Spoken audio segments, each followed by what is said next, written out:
Yes, we are live. Thank you very much for joining today. My name is Mike Boyle, and our subject is Project Management Showcase. And the idea of our subject today is to highlight the way that we actually ended in this funky profession that we call project management.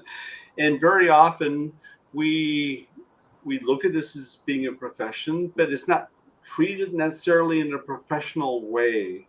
And so one of the things that I feel very confident that we'll be talking about is how we end up in this profession, why it's not looked upon as being something permanent, and how do we move forward. And with that, I'd love to invite my two participants today, and we'll have one will be hopefully joining very soon. Kayla and Rita, both of you, thank you very much for joining today.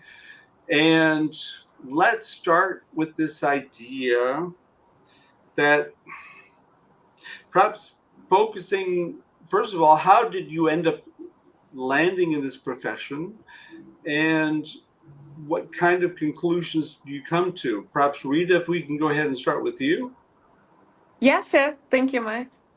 Yeah, so I think that my story was quite interesting how I ended up there because it definitely didn't start at school. When I used to study my bachelor's, it was not really offered as a choice. It really wasn't spoken about that it could be made to a profession.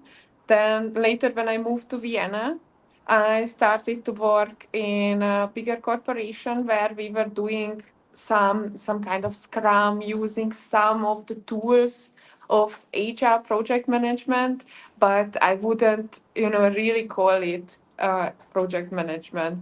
Then later, I got the chance to switch jobs, and that was the first time when I was looking around that I saw that.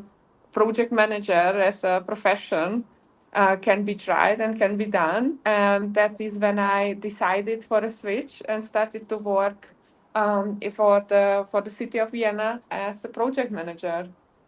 And yeah, that was the first time when I actually gotten to know what it is to work in these project organizations and do the day-to-day business based on projects. Fantastic. Thank you very much. And I see that Carmen has gone ahead and joined us. Carmen, thank you very much for joining today. We have started our session, and we've started with the subject of how did we end up in this profession that we call project management, which is nothing that's temporary. It's something very specific. Uh, Perhaps not necessarily something that is clearly defined, but we all agree is something necessary. So, Kayla, I'm going to go ahead and move on to you. Perhaps if you can talk about your transformation into this realm of project management. Thanks for having me, Mike. Yes, my path into project management was very non-linear for sure. I actually started my professional career as a professional cake decorator, and I I wanted to be the next Buddy Valastro, the next cake boss. I actually went to school for history and classics. I wanted to be a museum curator, and then took a hard left turn to wanting to be a cake decorator. So I did that for about 5 years, and it was fulfilling in that I got to make all these beautiful, creative, edible decorations. Everything was so beautiful and very fulfilling in that way. But the hours were very long and the pay was minimal, to say the least. I wasn't treated very well as an employee, and I just got to a point where I wanted some growth in my career. I wanted the ability to make more money and have an upward trajectory. I felt very lost though, because I had this non-traditional degree and no masters. and then had spent 5 years in the food industry. So I really didn't know where to turn or what to do.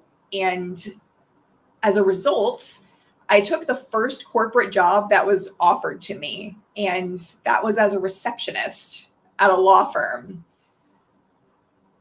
And I just can't sit still as a person. So as a receptionist, I would ask for more things to do, and I would send emails to the entire office. Does anybody have anything for me to do? Do you need help with anything? And in that way, I actually moved into the accounting department just because they asked, yeah, will you help us do this thing in accounting? I took that on, moved into accounting, and kind of started to pick at things within the department. It's like, oh, this process could be improved, or I see this problem here, or we could really streamline this, and started making all of these changes with the team. And a couple of years into that, I had a manager tell me, Kayla, you'd be a really good project manager. And I had no idea that that was even a choice of career path. So I kind of looked into it and found out, you know what, I think I have the personality for this. At least I am very interested in this, process improvement, or just leading projects, transforming organizations. Those things were really exciting to me. The one piece that I didn't know was whether or not I would be able to do it with my educational background. Again, the more I looked at it, I looked into the PMP certification and realized that I could actually translate my experience in my first corporate job, had enough experience to sit for the PMP. So I filled out that application, got accepted, studied, and passed. And the other thing that I did is I hired a resume writer. Once I was like, yes, I am going to go for project management. This is what I want to do. I hired a resume writer because I realized that I didn't quite have the language or the background to explain how my experience directly related to project management. I could do it on the PMP application, but for an actual resume for explaining to organizations why I was valuable and what I could do, that was very difficult. And the resume writer for me was life-changing because she really helped me explain my background in a way that I could have never articulated at the time, because I just lacked that background and the jargon and the knowledge. So she completely changed my career in that way and helped me get my first job as a project manager. And I think what's funny and not often talked about is I actually really struggled as a project manager at first, because it wasn't that I was already doing it and was just given the title later on. I very much chose to make a career transition. And my first job as a project manager, I had the formal title, but I really, really struggled because I didn't have the background and I didn't have the mentorship that I really needed to be successful. So I actually ended up, I hired a career coach about a year in to that journey, realizing that things were going not quite as planned. And again, for me, it was life-changing. He really helped me be very targeted and specific in what I was trying to achieve and helped me get promoted pretty quickly. So that's where I am now. I'm a senior legal project manager at a law firm, and I really enjoy it. Wonderful, Kayla. Thank you very much for your story. And now, Carmen, you're going to piggyback on that of what Kayla was talking about.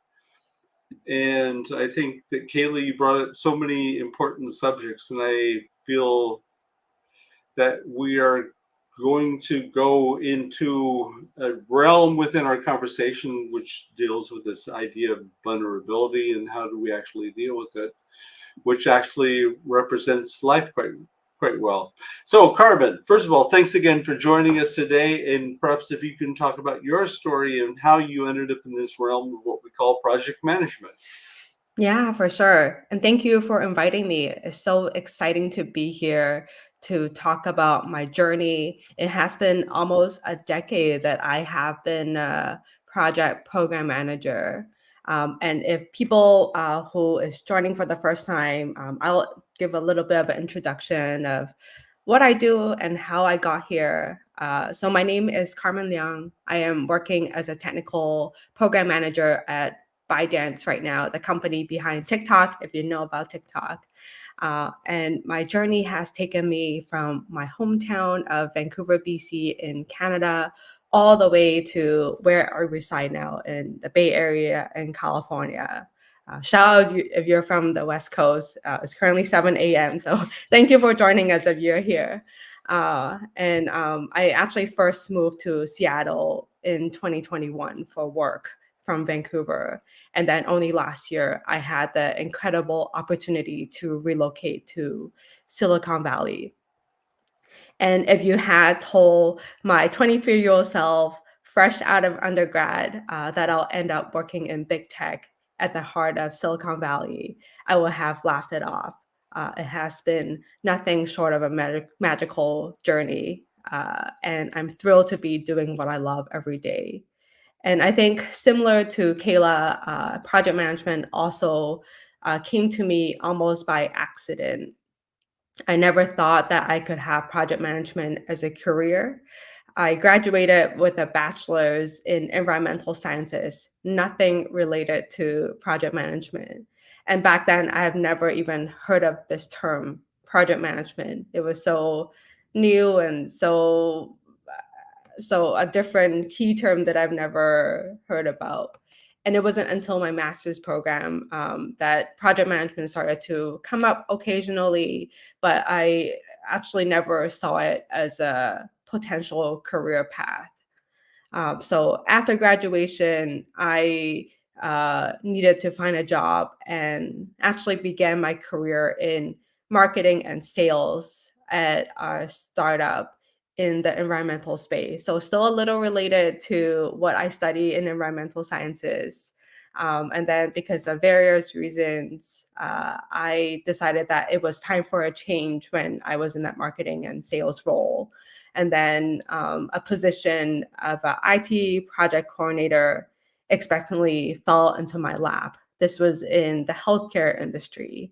And this new role allowed me to work closely with a talented project manager who became a fantastic mentor. And I think this was a similar thing that Kayla went through when she was doing her career changes. She met someone who was telling her that she could be a great project manager. I heard the same thing from this person who was a project manager while I was working as a project coordinator, giving me that confidence that I could also become someone like them. So under her guidance, I started to dive deeper into project management. Besides working my 9 to 5 as a project coordinator in the healthcare space, I dedicated a lot of my personal time to learning about the field and also volunteering as a project manager and eventually earning a project management certificate and also my PMP.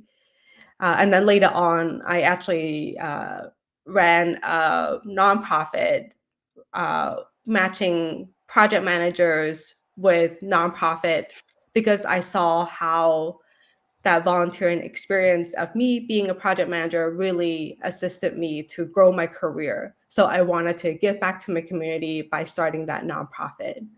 And this whole foundation really helped me transition from managing small projects as a project manager to handling something of bigger scopes to now me being a program manager, working with a variety of stakeholders and also communicating with them, managing the stakeholders' expectations, and also managing the different risks and issues that unexpectedly come up in a project. So my career evolved from project management into a much broader role of a program management role, which has given me the opportunity to work across different industries and also relocate in new cities. And right now in my current role, I got to travel multiple times a year. I actually just came back from London yesterday from a work trip. So it has been very exciting to be able to enjoy life in a different city, have different experiences while doing what I love. Well, Carmen, that you're dealing with an 8-hour time lag so well as you've been doing, I give you all kudos, because that is no easy endeavor. I know that quite well. But what I found quite interesting from the three descriptions that from all three of you is that you ended up in this profession through happenstance. That means that it was not planned, it was not ordained, it was not. There was no clear path there. That you kind of happened to end up in this profession. And what I find quite interesting is that we've been talking about project management for ages. We've been talking about the subject for ages. But at the same time, we have not been able to take on a proper professional way of bringing people, defining what this profession is, and bringing people on board. So I'd love to go ahead and start this conversation in illuminating into why that is the case and how we can do it a little bit better. So with that, and before I forget, for those of you who are listening to us live, we would love your questions. So please feel free to go ahead and join us in the chat box, the one down here, right? Join us in the chat box, because we would be interested in making sure that this conversation is truly inclusive and that we're able to bring in all kinds of different perspectives. So feel free to add some comments to the chat box. So with that, Kayla, perhaps if you can kind of illuminate in these ideas of how we could do it differently, based on that of what you talked about, how you kind of through happenstance fell in this profession, whereas we know that it could be done much different, right? Yeah, and it's interesting because I hear from so many people, I fell into it. Why are so many people falling into it?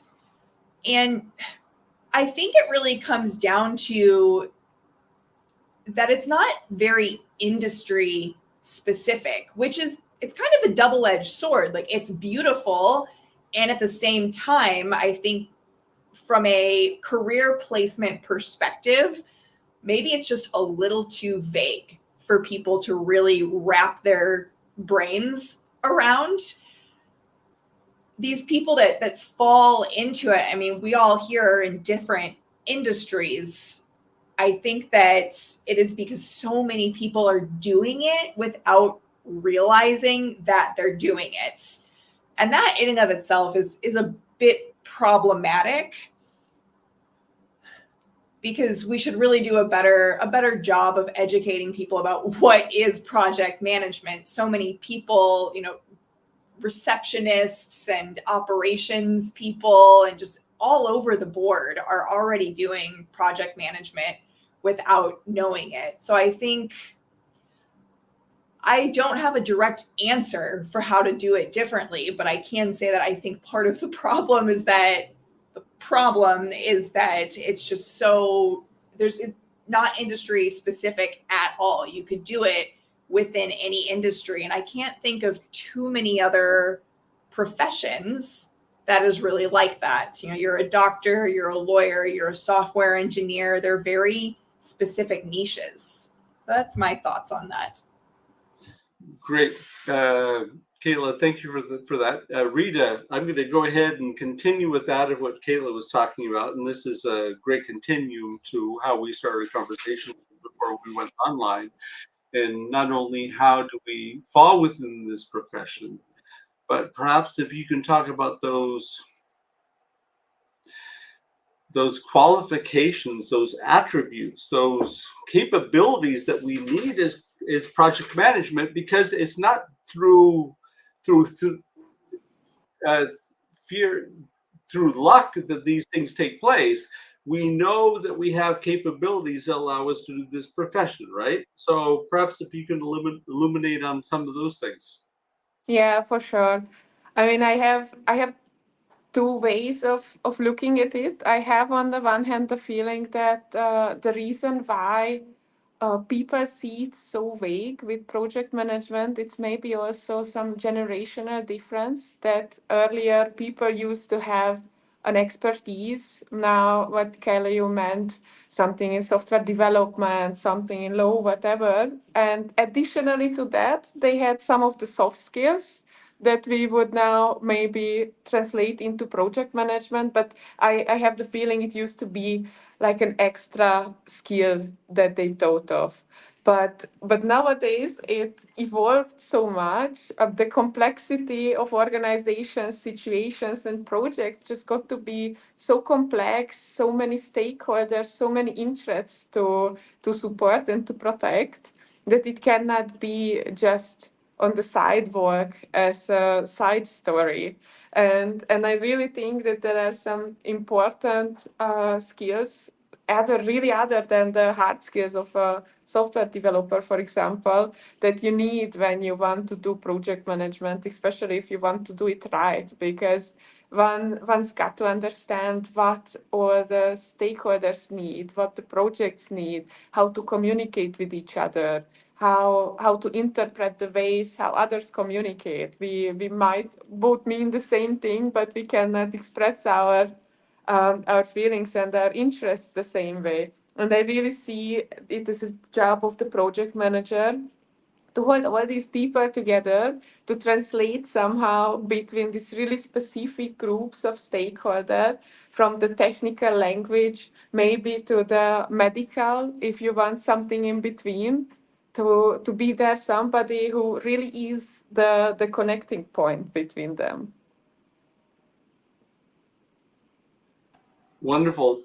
Rita, thank you very much for that. And you know, Carmen, I'm going to move on to you because not only have you were talking about project management, but you were referring to program management, which is something even more higher on the scale, if you ask me, because I'm a little bit biased, I admit it, because I taught a program management course on LinkedIn Learning. And so perhaps if you could describe it from your perspective, this idea of falling into this profession, which you alluded to anyways, and what is actually needed to do this properly.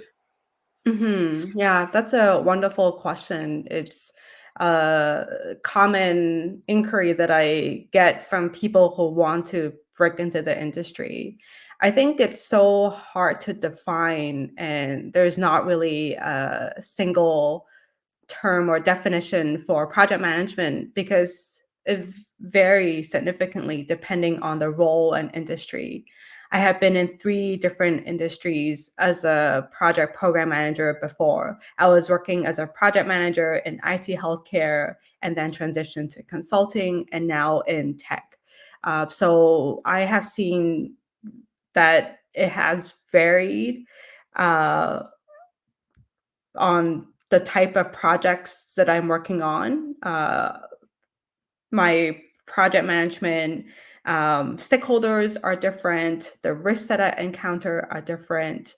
But I think I agree with what Rita said, that there are a lot of soft skills that are applicable, even though I was in different industries and so-and-so called role program manager. I feel like a lot of the skills and a lot of the qualities that I have gained as a project manager, I was able to apply to being a program manager. And for example, when I worked in IT healthcare, my focus was on IT-related projects. And when it came to consulting, I was specialized in a very specific domain, working on a third-party application called ServiceNow projects. And now in tech, I am managing cybersecurity projects. And I think in these different roles, there are various responsibilities that I take care of that is giving me an entirely different experience. But each role has its own unique approach, making project management very diverse and dynamic. And what I usually say to people who ask me how to break into the industry, I tell them to keep an open mind, because if things are thrown at you, the willingness to learn and to explore a new field, I think that is super important for a project manager. The standard and approaches are the same, but how you are applying to the different fields might be different.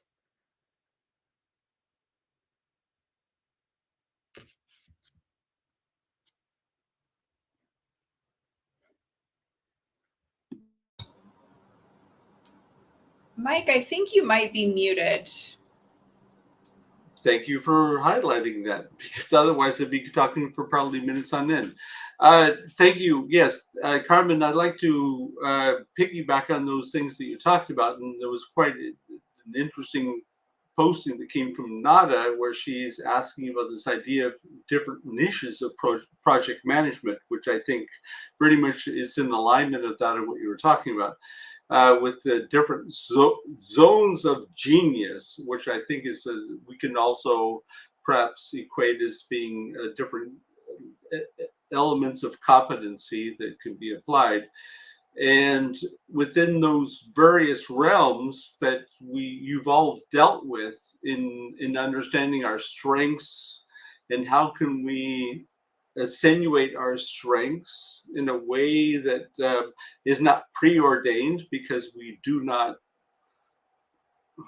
seems to me, based on all of what you've talked about so far, we're not doing a very good job of doing this in a very professional way, in spite of PMP and the like.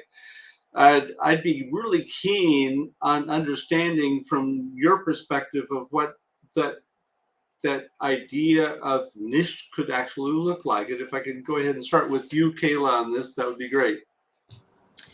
Yeah, it's such a good question. And I haven't mentioned this yet, but I am not only a full-time project manager, but I am a career coach who helps people transition into project management, because I'm so passionate about the industry and how much it changed my life for the better, to go from, a cake decorator who was broke and had no career aspirations to where I am now.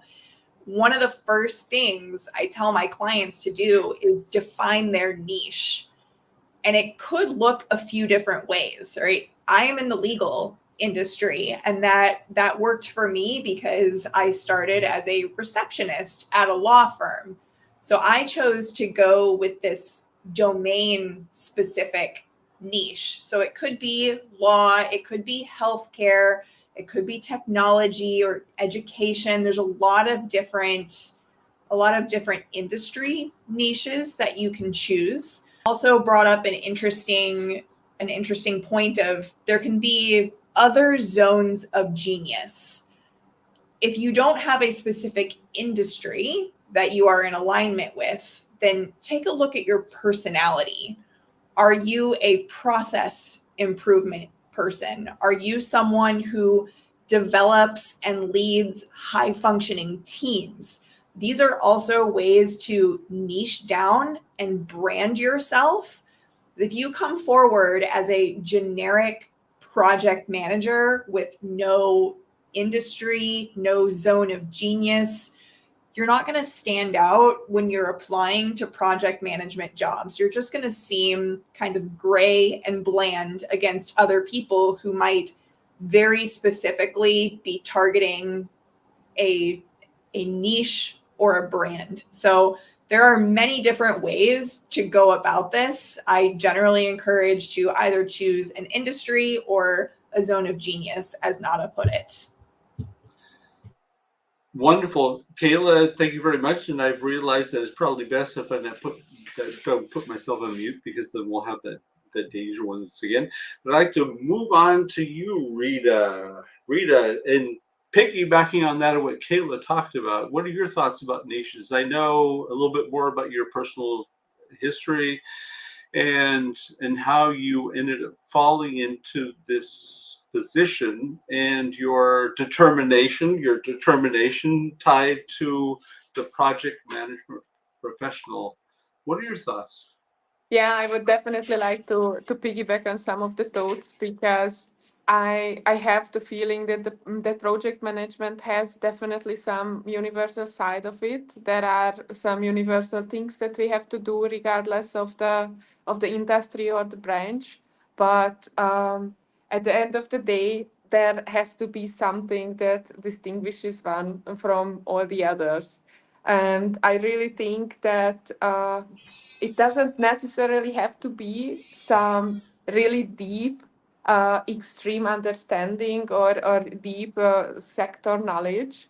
But I somehow still think that contextual understanding also helps a lot when one wants to be a successful project manager, because usually firms, organizations, industries don't only have one project or one program to lead, but in each department of every company, there are usually multiple projects, there are multiple endeavors. They can be also organizational challenges. And what I see as one of our most important tasks as project managers, that firstly, we can place us and our project in this context, and we understand what kind of effects do we have on all these other projects and how do they affect us. And I think this is one of the key learnings that I took with myself. How can one lead projects successfully? Wonderful. And now, Carmen, I'd like to go ahead and stay with the subject of what Rita was talking about. There was a posting that came from Keith. One dynamic that grazed the term project management, that almost everything anyone does in life is project management. And I'd like you to follow, because you mentioned there were 3 components of your career that within this realm of project program management. And instead of looking at it in a generalist perspective, can we look at this more in a specific perspective? What are those key components from your perspective that need to be highlighted within this realm of what we call project or program management? Yeah, I think looking back at my career, there have been 2 approaches that I have taken very differently at the start of my career because I didn't know what I wanted to get into. I took a broader scope rather than diving deep in a specific area. So instead of specializing in a particular aspect, I was I was trying to explore different types of projects, different fields, but the skill sets that I gained there, I was able to use again when I was diving deep later on. At the beginning of my career, that's what I started with. And then over time, as I gained more experience and have become familiar with different domains that I was working on, I found myself diving deeper into specific areas. Like I mentioned earlier, when I transitioned into consulting, I specialize in ServiceNow, developing a deeper understanding of that platform, talking to developers, working in that field, understanding terms of what it means when I am using this third-party application, so that when I am having those daily Scrum calls with my developers, they will understand what I'm trying to get at and have the lingo more aligned with how they are operating within that platform. So that helped leverage to drive project success. And similarly, in my current role in IT, I'm working on cybersecurity projects. I was able to use a lot of the skill sets that I've gained from consulting, working in that third-party application into what I'm doing now on cybersecurity projects. Right now, I'm actually learning a lot of cybersecurity terms like patching, different types of devices that I work with to lower security risks in a company, gaining very specialized knowledge that allows me to manage these programs more effectively. But I found a commonality between the different types of projects. Either I was approaching it at a broader scope or in a very specialized area, is there are similar soft skills that I was applying to them. One of them was managing stakeholder expectations, which I found was applicable to all the projects, whether it is small or on projects, programs that are of bigger scope, that I needed to do that. I needed to ensure everyone is aligned and informed throughout the project. I think the one hard, challenging thing that I encounter as a project manager is dealing with people. It's quite ironic because I really like working with people. That's how I got into project management. But at the same time, they are usually the pain points of being showstoppers of a project, and having those red status turn up is because there are so many complaints from my stakeholders. So that's something that I have learned throughout my career, is managing that expectations and also effectively communicating with them, to let them know what is happening, to make sure that I am empathetic from their perspective of why certain complaints are brought up or why they have these concerns. And as I am growing in my career, another part that I found has been super crucial is storytelling. I think as a project manager, people don't really relate a PM to storytelling, but I actually found that to be key, especially when you're interacting with the leadership team, with management, with people from the various cohorts that you're working with within the company, especially if they are from different regions.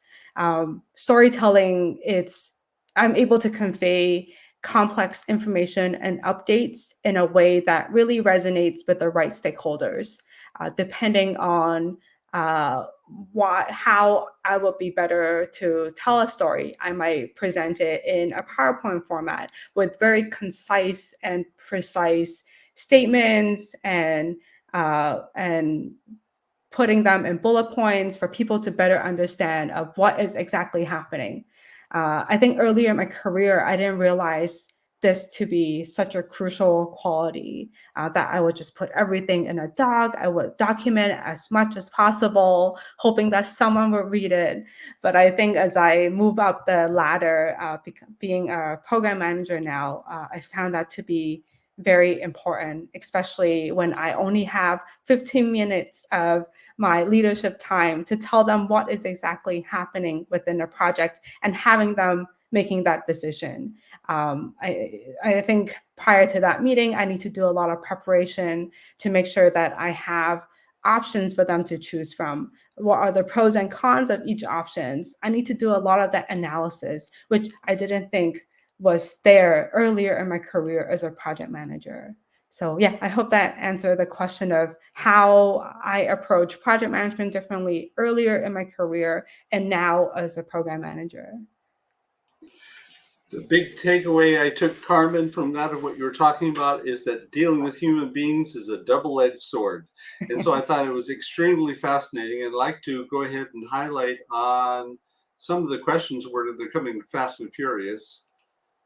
One coming from Bill: defining your value add can be challenging for people trying to break into the industry without project management job experience. And now, Kayla, I'd like to come back to you, and perhaps if you can take get your take on this subject, because I know that this is really your focus, right? It is, yeah, because I do specialize in helping people build that bridge from non-PM to PM. And there are a few different things you can do to define your value add.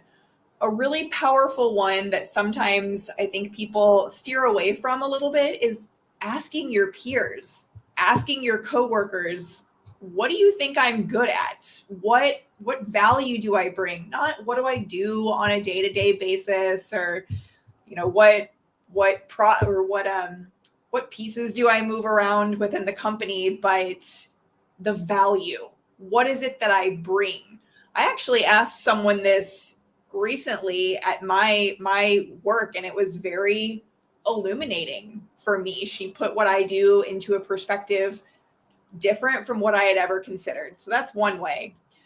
Another way is to look back through your work history and write down what you loved about each job and what you hated about each job. And you'll start to see some themes develop. So for me, I started to see a theme of process improvement and data analysis to help support that process improvement. These were all things that I really enjoyed doing. And as I looked back through, what do I enjoy? Those were the themes that I saw. So, one, peer assessment, and two, looking back through all of your jobs and defining what you love and what you hate. Wonderful. Kayla, thank you very much for that. Now let's move on to you, Rita. And as we already mentioned earlier, is that this is not a profession that is preordained. You do not go to university and learn to be a project manager. And that means that it's through happenstance. You kind of fall into this profession, and either you have the capabilities to perform this job properly or you don't. And that doesn't necessarily mean that it's refreshing or not, something you actually enjoy. But perhaps if you can talk to us a little bit about that journey for you in understanding that not only this is a profession that is interesting for you, but to what degree you have the capabilities to actually make it happen. Yeah, thanks. Yeah, so if I a bit more elaborate on my story, how I became a project manager and where I evolved, I think that I see some of the reasons why it is not so easily taught in schools. I studied business administration in the bachelor's, and then I continued with executive management in the master's. So I always have seen myself in a management role, but it was completely different what I learned at school or what I studied at university than how project management at the end actually turned out. Because I think that academia really focuses on these hard skills that they want to teach you, how to understand finances, how to understand accounting, how to understand the structural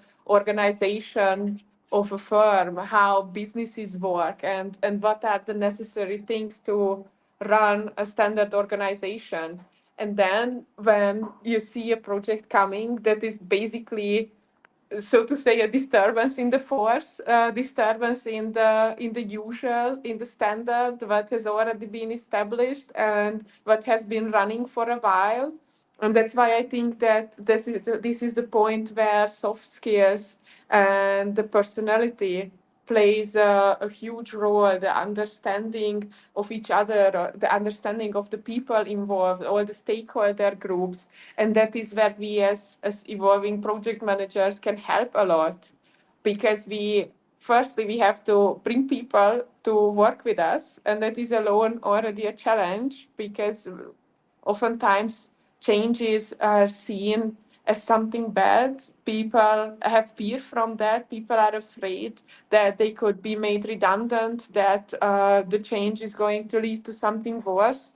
And in this transformational process, I also see it as our job as project managers, that we are there standing by the people involved side and follow them through and go with them through this change process, and help them understand what are the improvements that they are going to achieve through that, what helps them, why is the project necessary, and not only its necessity, but what is going to be the win or the improvement that is going to be achieved to doing it.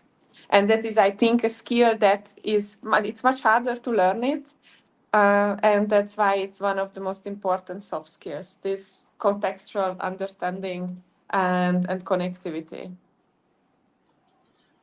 Thank you very much for that, Rita. Carmen, you talked about 3 different positions or 3 different sectors, if I understood correctly, in that you have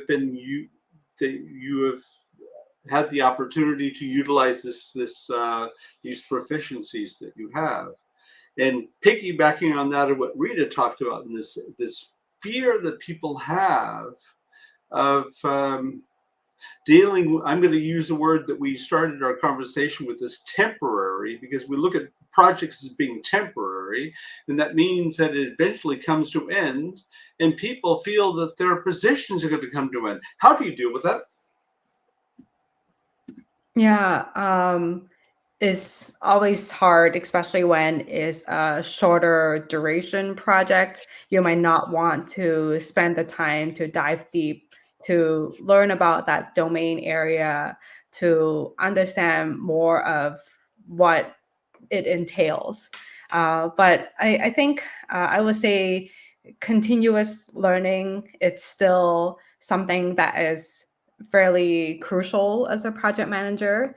Uh, doesn't matter which field or industry that you're in.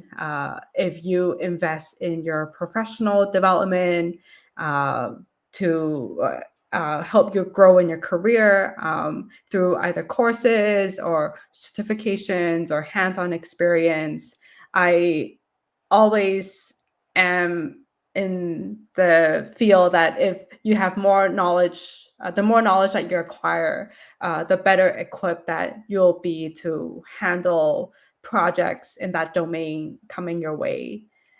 So I would say that's important skill set of project program manager is continue to invest in yourself. That will always come back threefold or even more when you are when you're working on projects in that area. And a lot of the times, because of that broader scope that I spoke about, a lot of the knowledge that you're gaining now, you're able to also apply that later on in future projects. You never know when that will come. And that brings me to the next point, which is keeping an open mind, being willing to learn and adapt. Sometimes it might not always be the case that the field that you're interested in have project manager roles. That's when you need to evolve. You need to see what other courses or experiences that I can gain in order to break into maybe another industry. A lot of the skill sets that you have as a project manager, they will stay with you, that you can apply in other industries and other fields.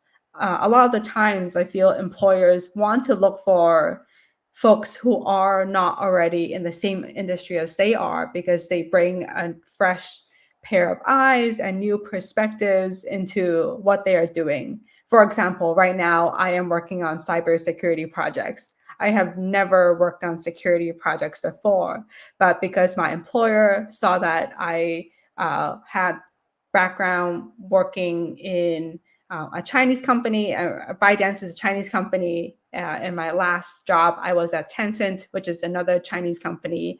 I was able to navigate around the culture, the working hours that Chinese companies might differ from an American company. So also my skill sets in my last job, I was working as a technical project manager on different areas. They felt that I would be able to apply a lot of what I've already gained in the other roles that I've taken on into my current cybersecurity projects. So yeah, staying flexible and being open to new ideas will help you stay ahead as a project manager. Thank you very much for that comment. I'd like to go back to you, Kayla. We come from a culture, or both of us have a similarity in coming from a culture where we always look at the glass as being half full and not necessarily half empty, in comparison to maybe the current culture that I live in. Rita knows this all too well, that we always, those that live in that culture, that we do not look at the glass as being half full, we look at it as being half empty. And Rita, you could always jump in to correct me if I got this one wrong. That it requires, especially in this role of a project manager, a lot of effort to convince these people that the glass is actually half full and that you can do much more with your life. And I know this is the focus of what you're dealing with today. So how do you convince the doubtful?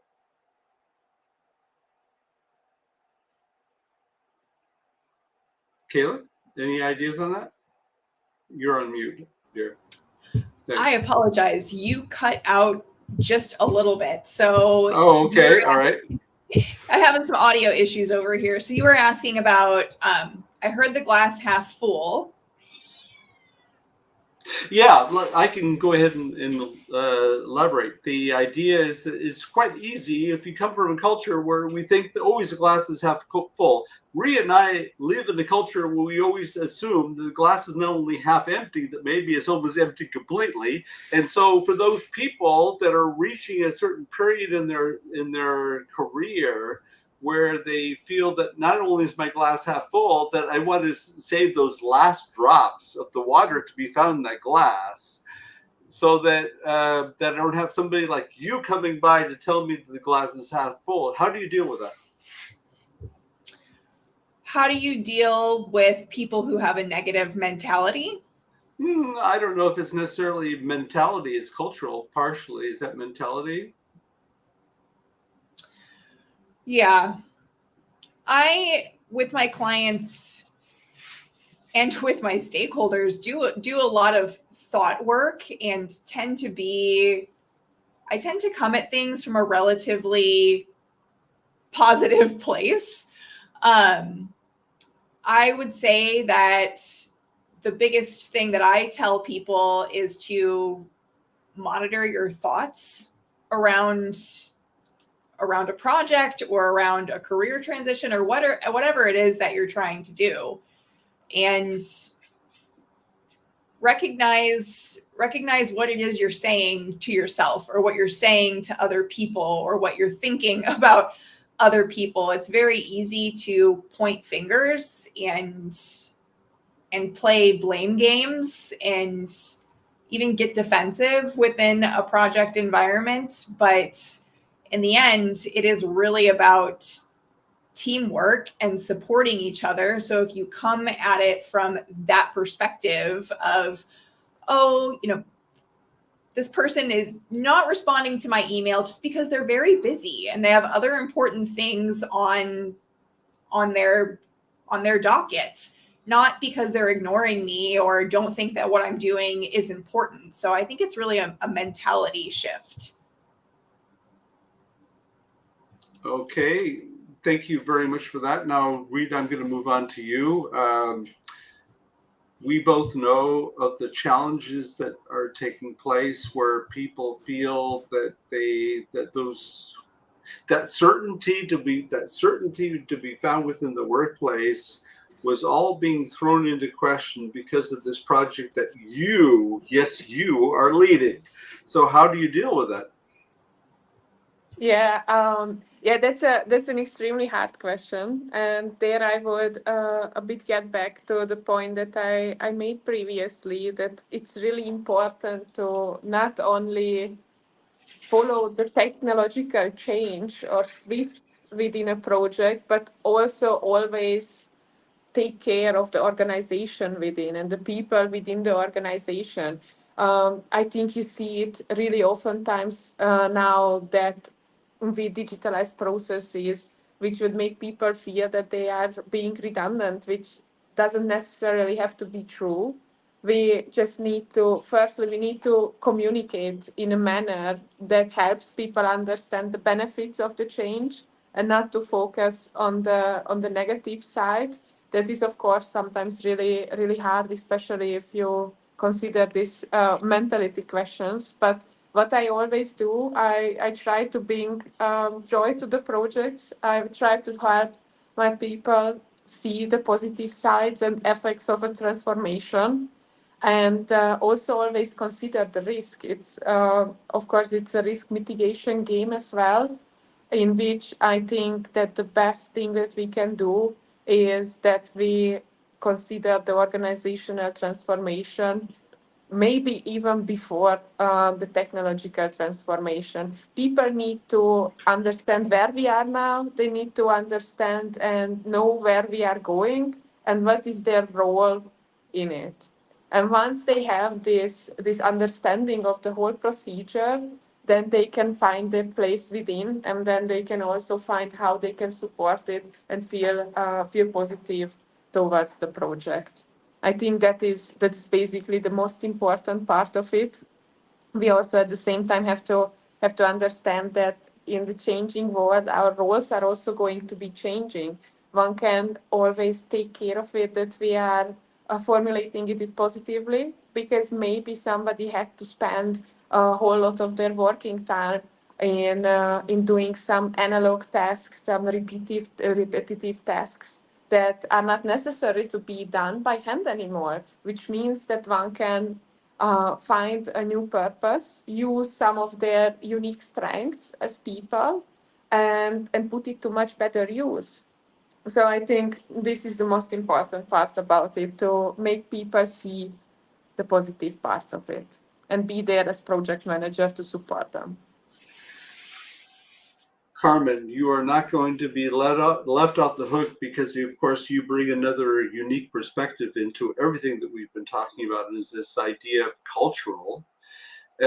Something that is very apparent to me personally is that you can talk this message to different individuals. They will understand your message, but they will understand it not in the way that you think that they understand you. And how do you deal with this idea of transformation that both Kayla and Rita alluded to, and dealing with this cultural component that you're very much involved with, and making sure that it still works out okay for all the stakeholders at the end? I would say asking questions. When you don't know something, ask. Don't be afraid to bring up anything that you have, no matter how basic they are. There's no such thing as a dumb question. And asking the right questions, especially as project managers, can lead to better understanding and more effective problem solving. Earlier in my career, I had a lot of jargons and terminologies that I didn't understand because I never had a background in computer science. I was only been put on a job. That's how I got into the field of tech. So I had so many questions on what this means, or why are we calling something this way.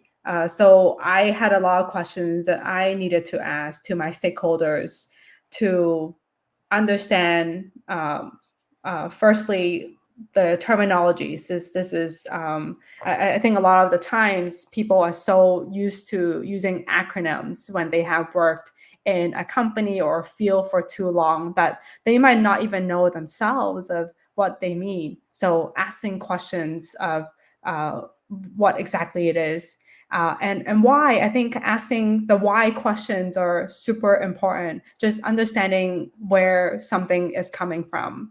There are a lot of times conflicting priorities on a project. The security team wanted to lower the security risk. That's why we're carrying out the project. While on the other hand, the communications team wanted to focus more on that user experience. So me, as coming in, being that neutral point of view, asking the why questions of why they prioritize something over something else, and what is the strategic goal of the company, is what's going to propel those decisions. But understanding from these two parties of why they are bringing up different thoughts, why something is of a suggestion, that is super important. So yeah, I think that's something that I found very crucial in my career. Is when I don't understand, I ask why. And this is not just to the people that I work with. I ask those questions to myself too. Even in my mid-career, I ask myself, why am I in the field of project management? I think you alluded to this earlier, about like earlier in the conversation, why are we in this field, or what brought us here? So that's something I also want to question myself, like what are some of the skill sets that I'm bringing to the table? What values am I adding as a PM? I think just constantly being curious, that's another quality that I want to highlight. That Yeah.